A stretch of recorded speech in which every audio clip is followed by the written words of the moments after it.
अस्सलाम वालेकुम वरहमतुल्लाहि वबरकातुहू। मेरा नाम है मोहम्मद और आज का वीडियो का टॉपिक काफी कंट्रोवर्शियल है।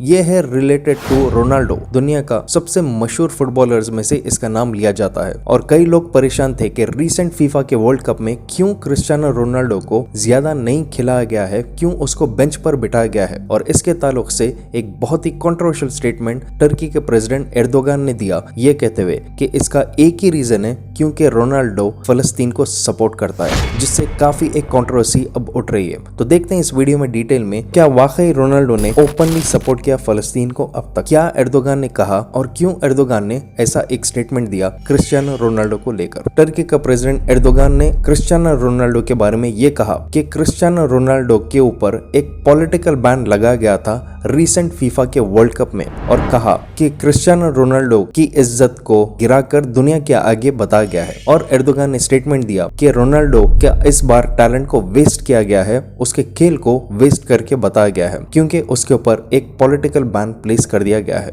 ये स्टेटमेंट एर्दोगान ने दिया एक यूथ इवेंट में और उसके बाद एर्दोगान ने कहा कि रोनाल्डो जैसे मशहूर फुटबॉलर जिसकी जरूरत एक टीम को स्टार्ट से एंड तक होती है, उसको आखिरी के 30 मिनट में क्यों भेजा गया और बता कि ऐसा भेजने की वजह से क्रिस्टियानो रोनाल्डो की साइकोलॉजी के साथ खेला गया है और उसकी एनर्जी को वेस्ट कर दिया गया है। फिर उसके बाद एर्दोगान ने स्टेटमेंट दिया कि रोनाल्डो ऐसा मशहूर फुटबॉलर है जो फलस्तीन के कॉज के लिए ओपनली ठहरता है। यहाँ पर फलस्तीनी कॉज का मतलब होता है फलस्तीन और उनके लोग की सपोर्ट में क्रिस्टियानो रोनाल्डो ठहरता है। देखा जा सकता है कि वर्ल्ड कप के क्वार्टर फाइनल में मोरक्को और पोर्चुगल के बीच में मैच हुआ था जो एक डिसाइडर था, मतलब कि यहाँ पर जो भी हारेंगे उस टीम को वापस अपने घर को चल जाना पड़ेगा। और यहाँ पर पोर्चुगल की तरफ से क्रिस्टियानो रोनाल्डो को एज अ सब्स्टिट्यूट भेजा गया था सेकेंड हाफ में। और देखा जा सकता है कि ऐसे किस्म के डिसाइडर कप्स में मेन स्टार प्लेयर को स्टार्ट से एंड तक रखते हैं एक मैच में, और एंड में पोर्चुगल मोरक्को से 1-0 से हारा। तो कई लोगों ने सवाल किया था उस वक्त कि आखिर पोर्चुगल का कोच इस तरह से क्यों उसने बर्ताव किया, जबकि क्रिस्टियानो रोनाल्डो टॉप प्लेयर्स में से माना जाता है आज के दौर में। क्योंकि ये पहली बार नहीं बल्कि इससे पहले भी जब पोर्चुगल और स्विट्जरलैंड के बीच में मैच हो रहा था वहां पर भी क्रिस्टियानो रोनाल्डो को बिठाया गया था बेंच पर। तो यहाँ पर देख सकते हैं कि एक स्टार प्लेयर को जब बेंच पर बिठाया जाता है काफी उसके साइकोलॉजी पर इफेक्ट होता है, क्योंकि वो एक प्लेयर स्टार्टिंग से जो रहना चाहिए उसको बहुत देर तक सिर्फ बेंच पर बिठाया जा रहा है। और प्रॉब्लम यहाँ पर ये था मोरक्को और पोर्चुगल के बीच में कि पोर्चुगल यहाँ पर हारने के बाद रोनाल्डो का ये लास्ट अपीयरेंस था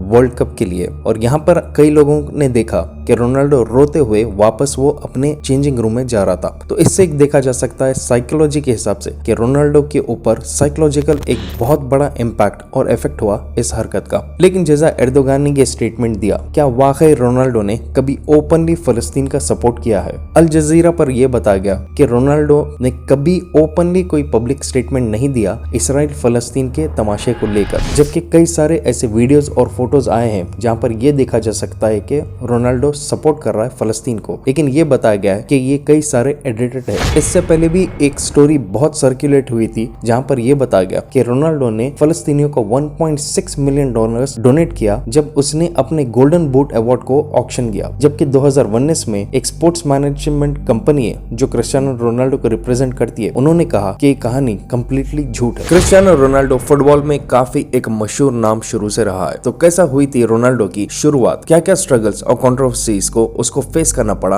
आज ये मुकाम पर पहुंचने के लिए, उसको मैं सुन रहा हूं और आप भी सुन सकते हैं इस बहुत ही जबरदस्त ऑडियो बुक में जिसका नाम है क्रिस्टियानो रोनाल्डो CR7, जो है अवेलेबल कोको FM पर। देखा जा सकता है कि 2022 क्रिस्टियानो रोनाल्डो के लिए काफी एक मायूस और बहुत ही खराब साल रहा। लेकिन इस साल कुछ अच्छी भी न्यूज है, खास तौर से मेरे व्यूअर्स के लिए। ये नए साल के लिए इंडिया का leading audio book platform Kuku FM आपको ला रहा है एक्सक्लूसिव सेल 2022 का, जहां पर आपको मिलेगा अनलिमिटेड एक्सेस 10,000 से ज्यादा ऑडियो शोज पर। और ये ऑफर में आपको फर्स्ट मंथ के सब्सक्रिप्शन पर मिलेगा 60% ऑफ, मतलब कि सिर्फ ₹39 में, और उसके बाद मंथली सब्सक्रिप्शन रहेगा सिर्फ ₹99। इसको अवेल करने के लिए आप यूज कीजिए कूपन कोड NY60 और ये ऑफर है सिर्फ 1 जनवरी तक। कूपन कोड और लिंक मैंने नीचे डिस्क्रिप्शन और पिन कमेंट में दे दिया है।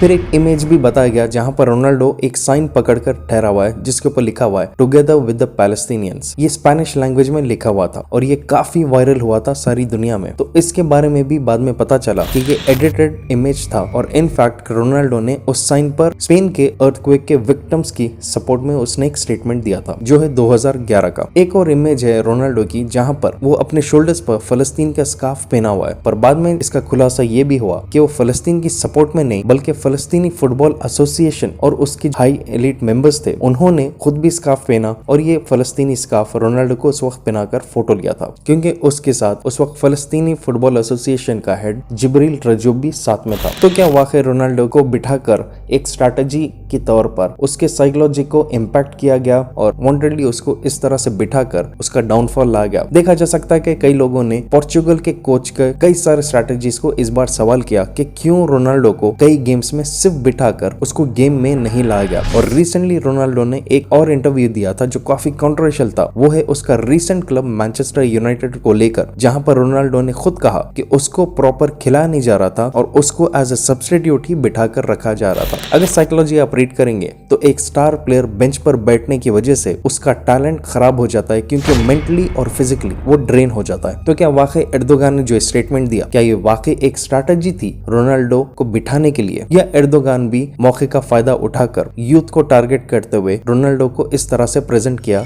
अपनी एक स्पीच में? या वाकई रोनाल्डो की किस्मत थी कि वो अब खेल नहीं सका, या लोग एक गलत इल्जाम उसके कोच पर लगा रहे हैं? क्या वाकई में रोनाल्डो का फलस्तीन की तरफ सपोर्ट रहने की वजह से मुस्लिम्स की तरफ वो अपनी सपोर्ट करते हुए, क्या ये रीजंस की वजह से रोनाल्डो को बिठा गया, या ये सिर्फ बहाने हैं? आप अपने हिसाब से इसके बारे में नीचे कमेंट कीजिए। अगर आपके पास कोई भी कंट्रोवर्शियल टॉपिक्स या वीडियो क्लिप्स है तो आप मुझे इस व्हाट्सएप नंबर पर भेज सकते हैं। और अगर आप नए मेरे चैनल पे please make sure to subscribe और शेयर कीजिए इस वीडियो को जितना हो सके। जब तक इंशाल्लाह I will be back soon again. Take care and अल्लाह हाफिज। ये नए साल के लिए कुकू एफएम आपको ला रहा है एक्सक्लूसिव सेल 2022 का, और ये ऑफर है सिर्फ 1 जनवरी तक। कूपन कोड और लिंक मैंने नीचे डिस्क्रिप्शन और पिन कमेंट में दे दिया है, सो हरी नाउ।